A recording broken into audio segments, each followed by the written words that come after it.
Good day. My name is George DeMarco, ESX Chair, and it is my pleasure to welcome you to today's ESX Experience webinar called The Future of the Central Station.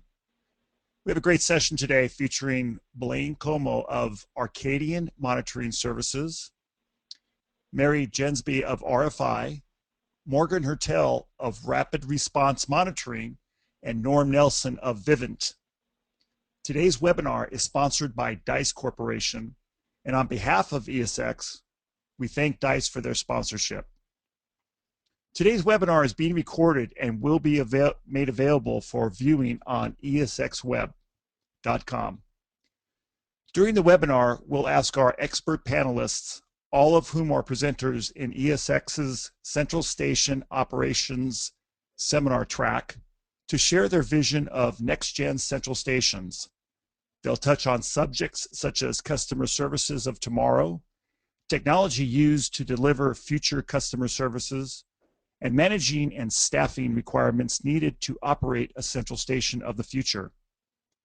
After comments from our final speaker today, we will then open the floor for a short Q&A session. To submit a question at any point during the presentation, just click on Questions in the webinar window.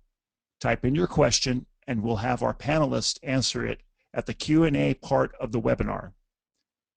Let's start by welcoming Cliff Dice, President and CEO of Dice Corporation, to share a few remarks. Hello, Cliff. Hello, George. You're on. Thanks for having me.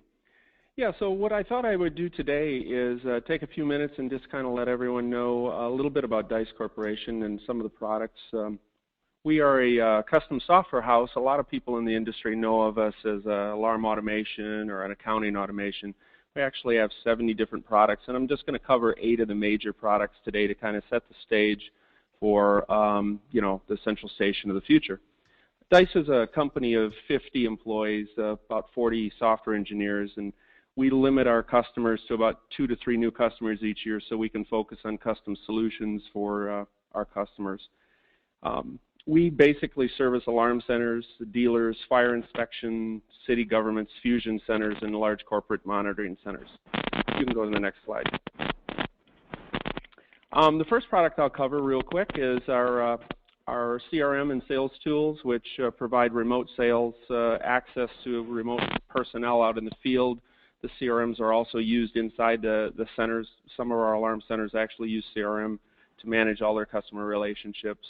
It gives a central station or a company one point of control between central station and accounting data all the way from the quote, and provides building of the central station data and accounting data so that it's one point of entry.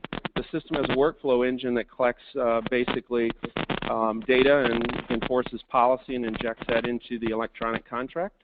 The contracts are imaged and automatically stored in our system and are available to anyone in the company. We have a residential engine, a commercial engine, and this product is used throughout the company on laptops and tablet devices. And our system captures client signatures and images the systems in a format that's legally and binding to various agencies. Next slide. The integration system, which is our alarm software, provides monitoring to some of the largest players in the industry. We provide scalable solutions, web-based controls, which means that our alarm software can be hosted by any alarm center to guard stations or remote centers. The system is hot redundant between multiple centers and can switch to our disaster recovery center, which is located in Bay City, Michigan. Our alarm software also records video and audio and places that into the alarm history. And the audio would be like, for instance, an MP3 that's attached to the alarm history. You can go to the next slide. Our PSIM system, which is a video monitoring platform, is one of the leading video monitoring platforms in the industry. We can handle over 300 video manufacturers, including IP cameras and various DVRs. The product is integrated to handle many different card access systems as well into one platform. The video product is web-based and allows an alarm center to host it to any guard stations or dealers or remote sites. And the product can run on tablet devices and such as iPads, and allows remote guards to do monitoring from the premise, such as a guard at a large facility can actually be using the video monitoring platform remotely. Next slide. DICE is also the manufacturer of a PBX or a voice gateway system. It allows alarm centers to attach to automation software and do various tasks such as auto dial, PERS, such as that. The system is integrated with any automation system, allows the alarm software or operator to use voice controls or video controls to control the cameras and the voice. It also is designed for a PERS center to allow recording of the PERS calls and control of the PERS calls in the devices. System allows transfer to centers for voice control and also can fail over to our disaster recovery center, allowing for the complete voice infrastructure of a central station to fail over to our DR facility. The PBX and gateways have the capacity, as I said, to integrate with any automation system. Next slide. Our cloud computing environment, DICE, all products run in a browser and can be hosted in a cloud installation. More than half of our new installations are hosted from our data center and can be purchased as software additions to any company. The products run on Android devices, Apple devices, and all browsers. You can go to the next slide. We have a group of engineers that build apps. We have many apps available and deploy these apps to under our clients' names. We have end user apps which allow a central station to cancel and free up about 13% of all calls coming into an alarm center. We have dealer apps which allow dealers to place accounts on tests, stream history, look at zones, look at contacts, look at notes. We have service apps that allow service personnel and dealers to work from their service tickets, report time, bill credit cards, to name a few things. We have sales management apps that allow managers to integrate and approve CRM sales system leads and quotes. We have PERS apps and emergency apps that allow smart devices to become PERS devices, and all of these can be customized, skinned in the central's name or the dealer's name. Next slide. DICE has a vibrant fire management software business. We provide solutions to the industry's largest and most successful fire companies. We provide fire inspection apps that allow inspectors to go through zones of fire systems and control the management and documentation of all inspections. The apps can take pictures and embed these into service workflow engines. The fire apps are built and defined with workflows and inject data into the forms required. The apps produce NFPA forms and email fire marshals the various details, allowing fire inspections to be completely seamlessly paperless. The fire apps can provide by dealer. It can be provided to a dealer of a central station, or allow fire dealers full automation between their inspection and the business center. Next slide. Lastly, DICE builds and develops tools for IT personnel and developers so that any type of external products can be encompassed and include our data sets. Our development goes beyond standard APIs and allows developers to really tie their applications and web products to our software engines.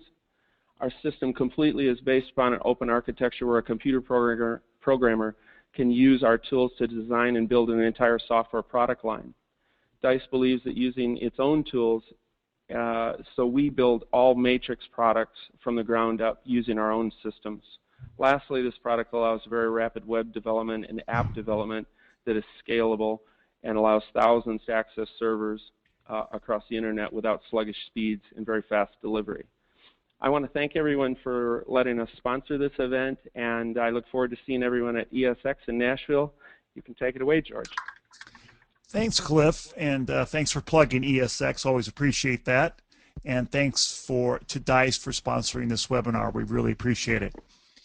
And now it's time to turn to our panelists to share their views for the future of the Central Station. And we're going to begin with Blaine Como, Vice President of Arcadian Monitoring Services. His session at ESX is called Beyond PERS, the Central Station in Healthcare Monitoring. First of all, welcome, Blaine. Please tell us your views about what you think where the future of Central Stations is going. Hi, thanks a bunch. It's pronounced Acadian, but we'll get that straight by ESX. No problem. So the Central Station of the future, I think, is already happening today, but certainly has some way to go. So in terms of automations, specifically central station software automation, it will do much, many more things and be much more involved, sort of like Siri on the iPhone, meaning that consumers love to have interaction with smart devices. With some of the central station software, things that Cliff was referring to earlier, consumers will be able to interact with their systems much more. They can check their system, update their info by using apps. Everything is going apps today, and so too is central station software. People like to be involved with their security much more than even 2 or 5 years ago. They want to know what triggered the alarm condition, how what to do about those. They want to see the reporting of their systems, and certainly more automation and familiarity with their systems is definitely apparent. Customers are buying systems unlike traditional security systems before that are much more intuitive, things that they can interact with on their smartphone, so they can they can arm or disarm their systems from their smartphone. They can interact and change the temperature in their home, so they feel much more connected via these automation services than they ever have before. Some of the ways that central stations interact with the consumer, either directly or indirectly through their security provider, is that they are, I guess, developing this relationship with them so that they feel more of a connection to their partners, their security partners. They value and appreciate their security partners much more because of the interaction of the automation and of the apps and anything on the web that they can interact with. I guess another example of this is that sometimes in our business we interact with them via remote guarding or video guarding of their residence or premise, and so we interact with them whenever they are opening or closing for the day. We even do video escorts from whenever they're closing up or opening up their business until they're securely in their vehicles and on their way out. And so the central station of the future will be much more interactive with the end user, with the clients. But in order to get to that stage, the infrastructure of the central station is absolutely critical. A lot of people have done a kind of Chevy versus Cadillac infrastructure over the years, which is really just maintaining traditional servers and systems and phone line networks. And that is definitely, if you haven't already migrated into I guess virtualization of servers and changing into away from traditional receivers into database on servers and getting pushes from URLs and other data pushes, including Latin longs with those pushes, then it's time to start changing now, because the future is really here when it comes to the infrastructure changes that are needed to keep up with today's technology. And I'll give you an example of that, and just a little teaser on my talk over at ESX in Nashville, which is, we monitor mobile help devices, which is GPS PERS devices nationwide, and virtual receivers, and are the only things that can really interact, so you can get truly good Latin long as a differentiator to monitor these medical alarms.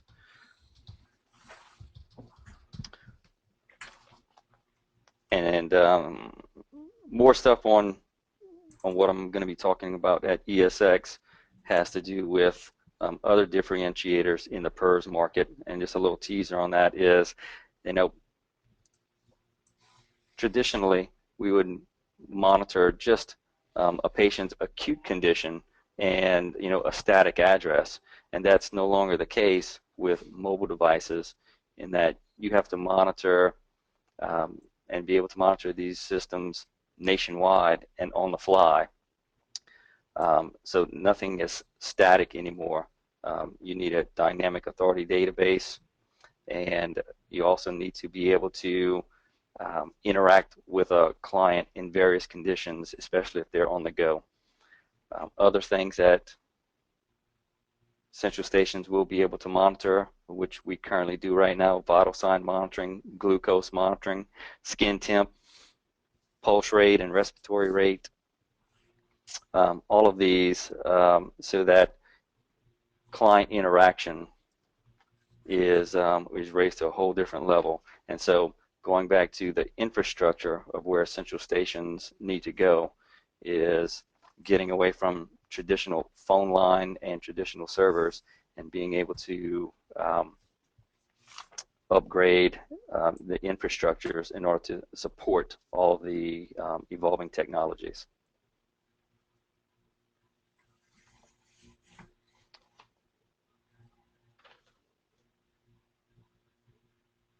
Blaine, yes.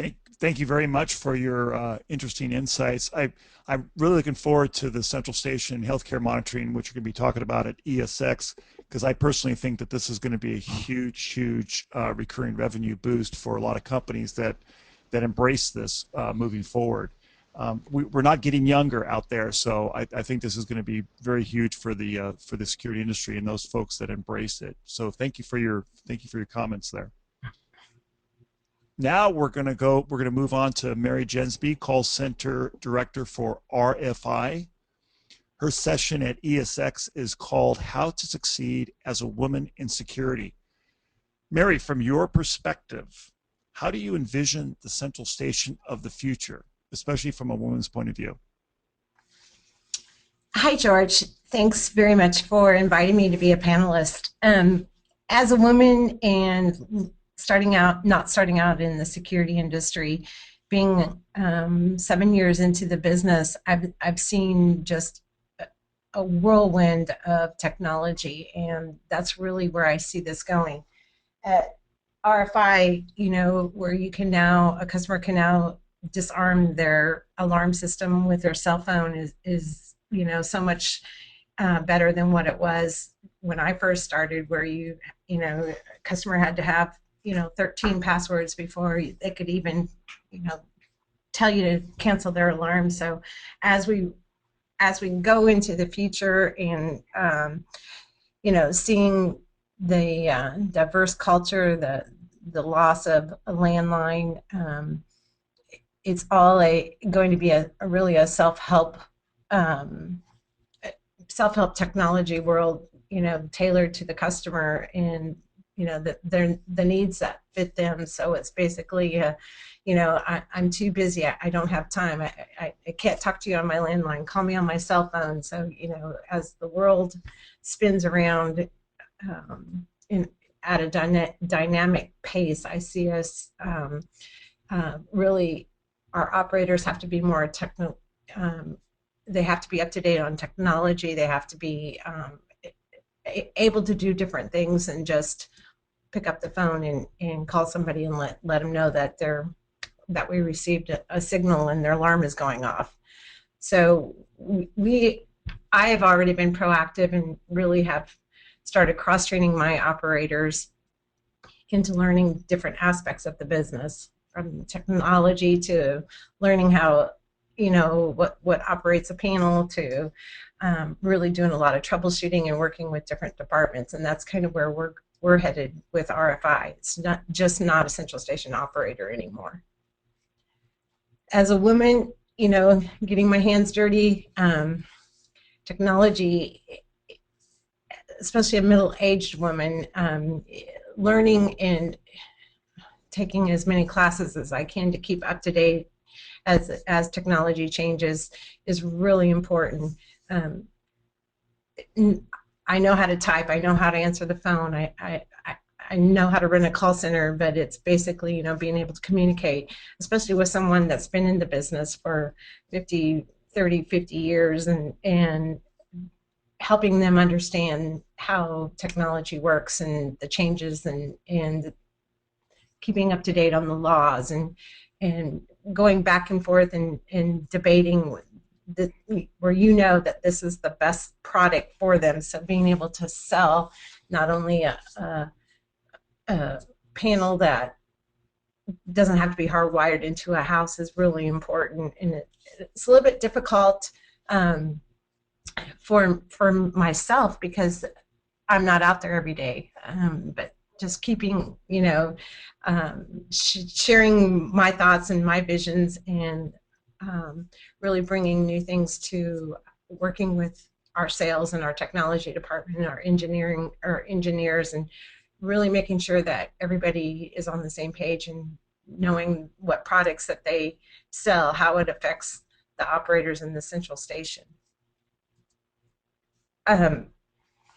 My session at ESX is going to feature, you know, just some typical surveys showing that 10% of the women in the security industry, only 10% of the women, or 10% of the security industry are women, and it's not a glam job. It's not an office job, and it's really a diverse culture that we work in today. And I'm going to be giving some, you know, some different specific situations that I've experienced as a woman in the industry, as well as give some examples of what it takes, excuse me, to work in that culture today. And Mary, if I have a question for you on that, if you're talking about women in security, what typically does a woman, what are their main functions that you find out in the industry? What are they doing in the security industry for the most part? Well, you know, a lot of them, most of the women that I've spoken with, there's not a lot of them that, most of them are in a supervisory, you know, position. There's not a lot of them that know how to take a panel apart and could fix it or change it. Well, when I started, it was changing the tape in a receiver, you know, doing technological, making any kind of changes, especially if it's, you know, you're failing over to a different receiver, and you're unplugging wires and plugging stuff back in to get your receivers to work. And technology has changed. So, like I said, when I first started, I had to physically do a failover. I had to unplug wires and put them into a different receiver. So now everything's automated, and you, as a woman, you know, it's like, let a man do it. Well, things are changing, because a lot of those men, and I work side by side with my techs, I work with the engineers, I work with the service, you know, so you have to be somebody that can work with many different departments, because what they do affects how my operators are going to handle their signals, especially when you're working for a smaller central station, a smaller company. Right. Well, Mary, thanks very much for your insights. And now we're going to move on, and stepping into the batter's box is Morgan Hertel, Vice President of Operations for Rapid Response Monitoring. He has two sessions at ESX this year called Next Gen Central Station Challenges, ASAP Protocols, GPS, Life Safety Sensing, and he has another one called For Kids of All Ages, Mobile Personal Emergency Response Systems, also known as MPERS. Morgan, what does your crystal ball tell you about the future of central stations? Well, my crystal ball today has, I'm going to go through four corners, so we'll say my crystal ball is a big square. So I want to kind of go through four different areas that our business is affected every single day.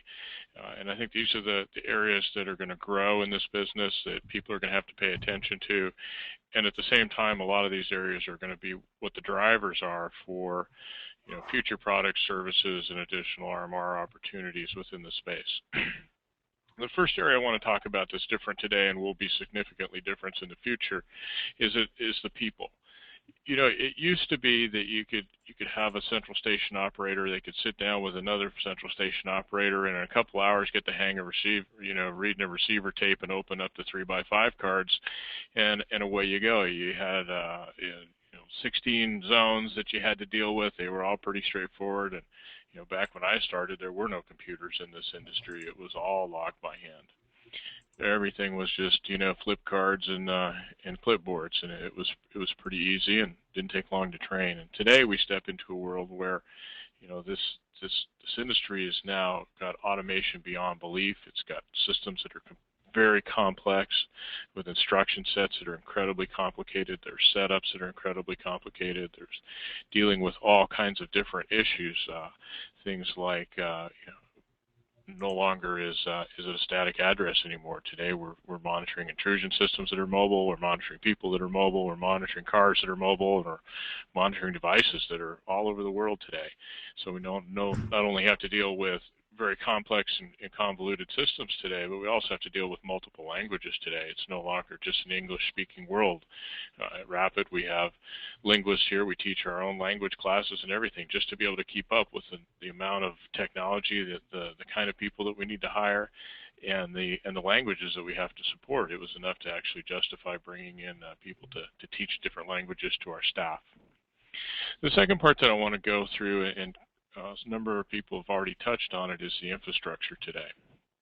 It used to be like Mary said, you had a receiver, and if it went bad, you could unplug some wires and put it back in, and you could be off and running today, but off and running back then. But in today's complex, convoluted central station environment, everything's talking to everything now. It's no longer, if one part breaks, then, oh, well, that part broke and everything else keeps going. I mean, here at Rapid, we've got the phone switch talking to the automation system. We have the automation system talking to payroll.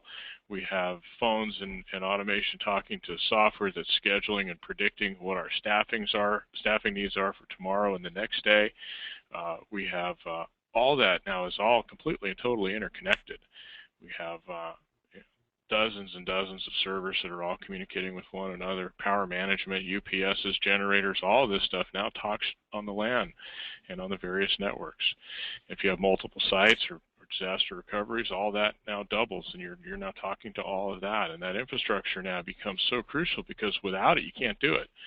We kind of look at ourselves as like a big gigantic fly-by-wire airplane where everything is talking to everything, and if it all stops, then the airplane crashes. And so it's not the normal redundant process now today. We need redundancy on redundancy on redundancies, the backup to the backup to the backup, because you just never know. Everything is so interconnected today. It's incredible, and that also raises the stakes on the cost of rolling out a new central station. When you're talking about millions of dollars to deploy even basic infrastructure today, it becomes a very costly process to not only bring into play, but also to continue to maintain. And I think that's going to be some of the gigantic separators between central stations today and central stations of tomorrow, is that for some of the smaller guys to compete, it's going to be a real challenge. They're going to have to step up. And for the larger guys, that now is just a huger nut than it was before. So it's going to be an ongoing, never-ending evolution in infrastructure, not only internally but externally as we continue to talk to other systems. I think the next thing that's going to change dramatically is our connectivity, not only internally but externally today. We're doing things today, as an example, ASAP to PSAP is now in play and is up and is running. We're dispatching directly to PDs electronically now in five different cities across the country. We can click a button and send off a dispatch in a matter of seconds today, where before we would have to call those agencies. We'd have to hope we got that the addresses got translated right between our dispatchers and their dispatchers, and all that communication back and forth was 100% oral. And today we're doing that all electronically, and I think that's gonna be a game changer in the security space. And so there's some other areas that are out there too, to be able to create connectivity between agencies and central stations. It's not going to stop at ASAP to PSAP. We're now able to, through some of this technology, we're able to push video URLs and things of that nature, so that now we can not only be we're not the only smart guys on the planet. We can now push that same video to responders and to agencies to be able to look and see what's going on. That kind of connectivity is a challenge to maintain. It's expensive to maintain. It requires smart people. It requires network engineers to be, on staff, and even more so than all of that, it changes the game on security within the central station. No longer is it some access control and hope you never get compromised. Now it's network security, which is a huge leap that central stations have traditionally not had to worry too much about. But today we're now keeping data that's very significant. We're keeping not only security kind of data, but now we're keeping all kinds of medical data. So now we're dealing with HIPAA and if we're dealing with credit card stuff, we're now looking at PCI compliance. And so security within the central station is dramatically starting to increase, to the point where central stations are having to hire network security people to keep on staff. They're having to outsource stuff. It's a multi-layer, multi-faceted problem that we have to now deal with, especially when you start to scale up and you start dealing with millions of subscribers. Those records become pretty significant, and to be compromised would be fairly challenging in this industry. And then the last thing that I think you're going to see into the central station is the whole concept of lifestyle services and what that means. As the younger people that are in their 20s and 30s start to become security customers, as they are now, that mobile lifestyle that they're all used to is now extending into the security space. And it's not just apps to turn on and off, some thermostats and things like that. I mean, that's certainly starting to get a lot more traction than it was a year ago. But the whole way that they communicate, whether they're using SMS messaging and it's bi-directional, we send out tens of thousands of SMS messages today as notifications, but now we're starting to get thousands of them back from younger crowds saying, do this, do that, don't do this, don't do that. So we're starting to see a complete different shift in how the subscriber today is really wanting to communicate with us. They're no longer just wanting to be called, or they don't even want to be called by a human. Many of these people would prefer to be called by a smart IVR that they can actually talk to, just like they're talking to their phone. They want to talk to the central station the same way, and whether they're getting a call to verify a password, or they're getting or they want to call in and extend their open closing. They don't want to talk to a person. They want to just not bother anybody. They just want to be able to have that conversation and get that job done. And so we're seeing that whole model of mobile lifestyle now really eke into the central station environment and systems, and the way we report, the way we listen to people, the way we talk to people is all starting to change dramatically. And it's very exciting in many ways, but it also significantly increases the technology challenges. So that's my four-corner, crystal ball that we got going, George, and I'm open for some questions if anybody has any. Yeah, well, thank you, Morgan. We're going to do that at the end, and that's a perfect segue, Morgan, because we're going to ask our attendees out there. If you'd like to ask a question, please go to the question window, type it in, and we'll be able to take those questions and ask our expert panelists their opinion of your question. So now let's go to, it's last but not least, but let's turn to Norm Nelson, Director of Central Station for Vivint. He also has 2 sessions at ESX called Finding and Retaining Central Station or Call Center Employees and Verbal Communications Training for Operators. Norm, what say you about next-gen central stations? Thanks, George, and I'd like to thank ESX for having me. I'm honored to be here, and honored especially to be part of a panel with Blaine, Mary, and Morgan. So, since I'm going last, I'll do my best to add to what's already been said. I really like everything that everyone's already covered. As I was preparing my remarks for today, I realized how much my vision of the future is biased by what I do today. The planning and preparation that my company has today and our business model. For those of you that don't know Vivint, Our business model is maybe a little bit different. It's certainly different than, say, a traditional wholesale central station, and I really feel like that's changing our vision for the future. And my vision for the future, or Vivint's vision for the future, is really a great deal. It's the vision for the industry. You know, as the industry changes and grows, as Blaine, Mary, and Morgan have talked about, that's going to change what the central station does. And so I'd like to provide some context around that for my remarks and what I mean by that. At Vivint, we really don't think of ourselves as just a security company. We think of ourselves as a home services company. And by that we mean that we want to find the services that we can provide to our customers in and around their home.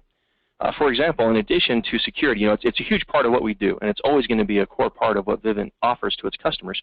But many of you may already know that we have a separate division of our company called Vivint Solar, where we sell and install residential solar systems for our customers to help them decrease their energy costs. It's a separate part of our company, but we work very closely together, and it's another service that we think we can offer to our customers and improve their lives.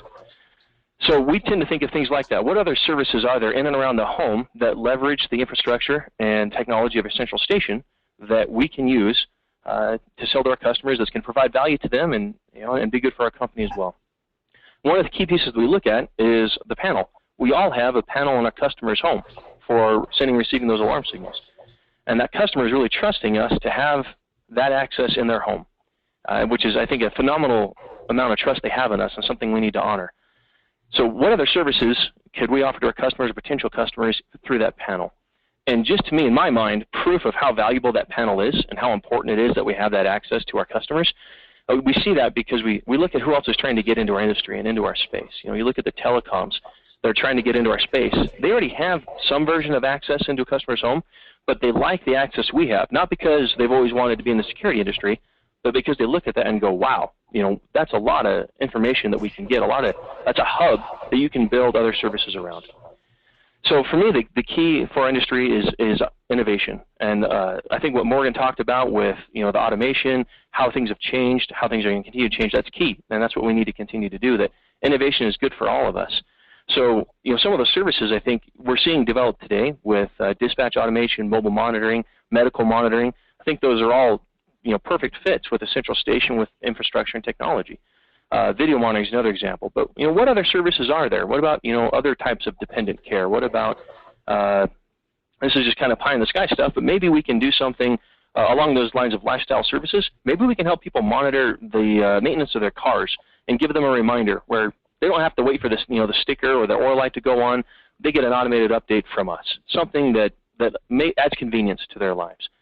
But again, leverages the infrastructure, and that kind of goes to what Mary said a little bit about having a blended agent, that you're not really just a central station operator anymore. You've got a lot of things that are going to be coming your way, and we need to train our staff and be ready for that. Another key piece that I look at when I look at the future of the central station is along the lines of international expansion. You know, where else outside the United States can we take our products and services to customers who would enjoy them? And when I think about it, I think about, you know, I kind of divide the world up in two different pieces. One piece is English speaking, because that's, you know, it's easy for us. We all have a lot of English speakers on staff. Another piece is maybe companies that, or countries that are geographically close to the United States. So for example, Mexico. Vivint's not in Mexico right now, but maybe that's a place we could go. And then looking at what it's going to take to get there. You know, Morgan also talked about having multiple languages on staff, having operators that are capable and linguists that can train their operators. I see that continuing to be more and more important, especially as we look outside the United States for those opportunities where we have excellent services through a great central station staff. We have customers that trust us. You know, can we provide those services outside the United States? Will the customers, will they want to have their alarm monitored by maybe a country that's not within their own borders? Will they, or by a central station that's not within their own borders? Will they enjoy that? You know, I think technologically speaking, it's possible. I think we can monitor those alarms, you know, but maybe customers won't stand for it or they won't appreciate it as much. So if we want to go into a country and build the same culture that we have there for business and compete and do well, that really becomes a network of central stations. Sorry, I'm getting some pretty bad feedback. I'll switch headsets here. That provides a network of central stations that can allow us to, you know, that's multiple redundancies around the world if you have more than one central station and one outside the United States, or two or three. So I think those are all possibilities for the central stations. I think those are places we can go and things we can do. And so in summary, I really break it down for me into two areas. The first is innovation around the services we offer and how we leverage the infrastructure we have We've all invested a lot in our central stations. So even if you're if you may feel like you don't have a direct connection to the customers, maybe you're a wholesale central station, talk to your dealers and customers, and learn from them. What other services do they wish they had? What else can we provide? Because that innovation is good for the entire industry. And then secondly, international expansion, I think, is really interesting. I think that's a great way we can leverage the infrastructure and staff we have and do a great job and service our customers. Thank you. Norm, thanks very much. Great points, and obviously great discussion by everyone. And at this point, we're going to open it up for questions from our audience. And Cliff from DICE will also be taking questions, so feel free to send them in for him as well. So I'm going to go to Mary, first of all, on a question. Mary, you talked about women in security, which is about 10%, say 10% of the workforce. In your view, what will it take for, this to increase in this industry? What do you think companies need to do? I don't think it's so much what companies need to do. I think it's what women need to do, that they need to, I guess they need to have a broader outlook. Hey, it's not a man's world. Security's not a man's world. You can be just as tough as a guy can, but I'm always coaching my operators to go to school to learn more about technology, and we have a shortage of that, and it's not just a man's world. A man can be a nurse just as much as a woman. A man can be a secretary just like a woman. So it has to be somebody that wants to get in there and learn and get their hands dirty, and it's all about providing security to a customer who's, and a woman, they have to have good customer service skills, good communication skills, but they have to be able to know that they're just as capable as a man in nowadays, because schools and college, they don't just offer these kind of classes to a man. Women are invited to go as well. So my degree, I have a lot of computer skills, and it's really keeping up to date on what's going on, because 30 years from now, hopefully I live as long as my husband does, but I see this a lot, especially with my mother and the loss of my father. She didn't know how to use her security system, so it's basically educating them, and so it's just, women have to understand that there is a need for them out there in this kind of industry. Great, Mary, thank you. I'm going to put this next question to Morgan, and I think it's a very important question. And I'll give some background on it, but it says, how is mobile PERS going to affect Central Station? Because we all know that there's a lot of talk about false alarms, but what's worse than a false alarm? A moving false alarm. But Morgan, can you give us some insight on what you think, how mobile PERS is going to affect the industry, Central Station? Well, it's not only going to affect the Central Station industry, but it is affecting the responders, because they're not used to going to a parking lot and looking for somebody, and there has to be some work done in that area. Sending somebody to a parking lot in a mall and you don't know what they look like, and you don't know exactly what kind of car they're driving, and you have no idea, much about them other than you got an alarm, really is a disservice to everybody involved. And so mobile PERS, 90% of it is defining up front what the expectations are, so that everybody understands what the expectations are for mobile PERS. And mobile PERS, when deployed properly, works very, very well. But if it's not deployed properly, and you're chasing the traditional moving false alarm, it becomes a real nightmare. And those of us that are doing it, have learned the hard way. We've gotten our noses bloodied a few times on dealing with these kinds of things, especially using GPS, because the last signal you'll have is wherever they disappeared from underneath a satellite. And so understanding how to communicate with the patient if it is a medical thing, or understanding what the process is if it's more of an executive type holdup situation, because those are two very distinct two very distinct things. But one of the things that's going to be different in our space is that we're creating products and services that really cover the customer from cradle to grave. So you have, kids that are getting lost, getting kidnapped, that are having, just not getting home from school or getting home from school late.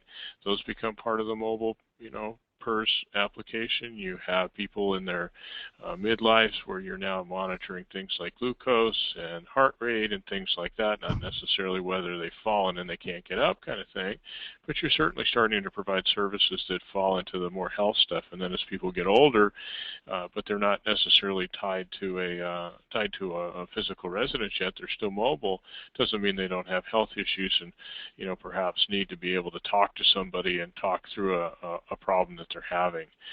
One of the things that Rapid's done, and I know Blaine as well, is we're employing EMTs and EMDs and people like that that are able to understand what's going on with the patient, not necessarily diagnose the situation, but certainly be able to relay that information more appropriately than a traditional central station.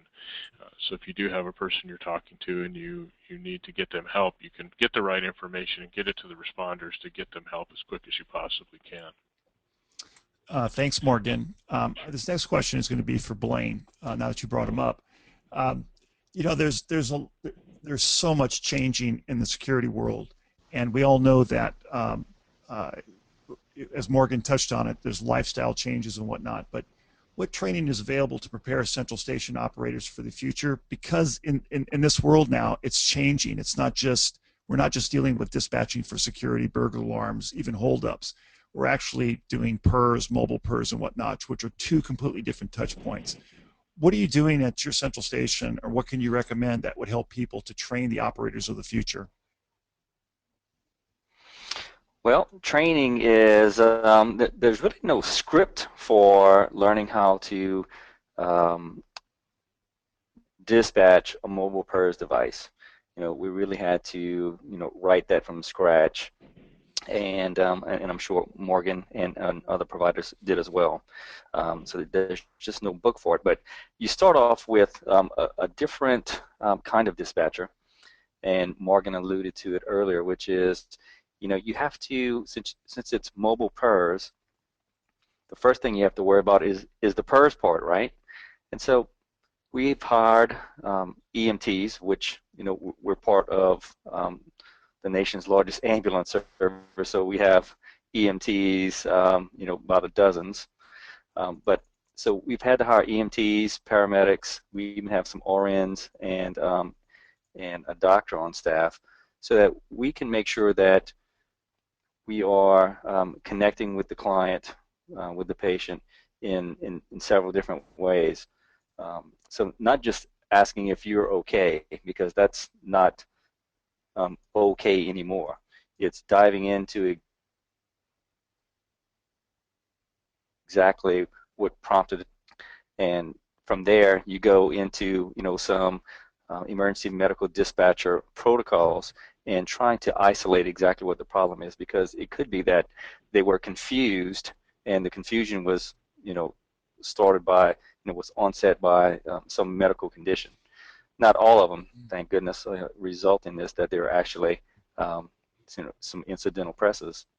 But you have to train for that.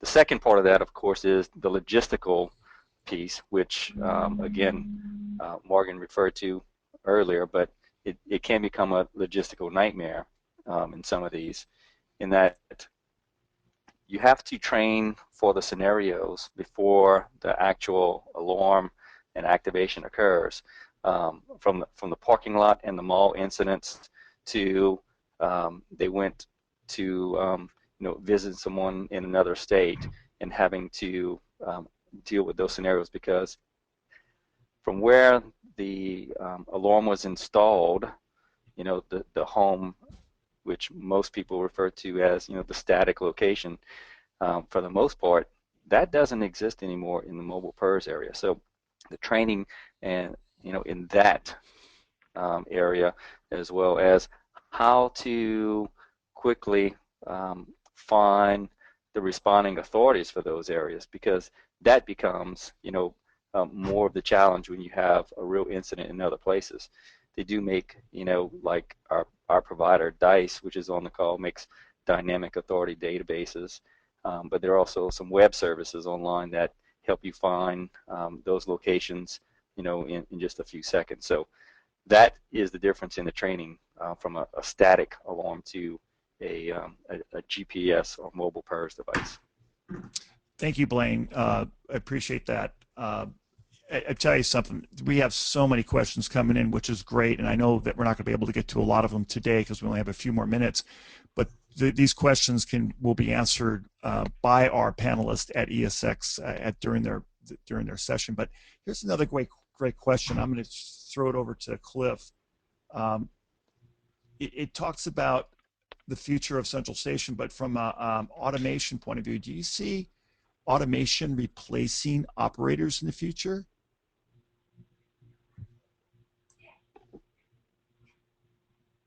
Cliff, are you there? I'll answer it. Okay, go for it. In some respects, automation has already replaced operators. Not that operators will ever go away by any stretch, but what we're seeing is that operator levels are staying consistent, but we're able to push out more information using other additional methodology. So as an example, at Rapid, we send out, in addition to your traditional dispatchers that are handling, thousands of alarms an hour, we're also sending tons and tons of stuff on top of that using SMS, IVR, and email.